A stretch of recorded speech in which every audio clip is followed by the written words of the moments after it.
No 9. līdz 15. septembrim Daugavpilī un Augšdaugavas novadā norisināsies tradicionālās dzejas dienas. Šogad tās aizritēs Raiņa 160. jubilejas zīmē. Nedēļas garumā dažādās kultūra vietās notiks literāri un muzikāli pasākumi, kas pulcēs gan labi zināmus, gan jaunus literātus, kā arī, protams, dzejas cienītājus. Daugavpilī dzejas dienu atklāšana iecerēta 9. septembrī 16. Vienības nama mediju zālē.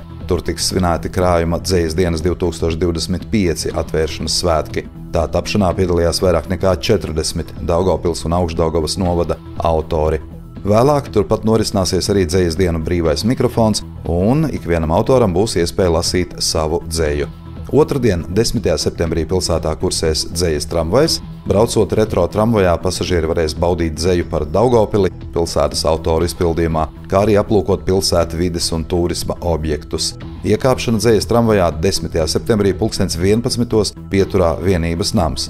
Pieteikšanās pa tālruni 654 26 422. Kā dzejas dienu kulminācija Daugavpilī iecerēts Raiņa 160 gadu jubilejai, Grīvas skolas 150 gadiem un Raiņa centra 1. gadadienai veltītais sarīkojums iz senās gaišās pasaules. Pie Raiņa centra atklās vides objektu, skanēs apsveikumi un muzikāli priekšnesumi, bet literatūra vēsturniece Gaida Jablovska atklās mazāk zināmas Raiņa biogrāfijas lapuses. Būs arī radošas tikšanās ar literātiem, māksliniekiem, mūziķiem, fotogrāfiem, kā arī Raiņa laikmeta spēles, dejas un cienasts.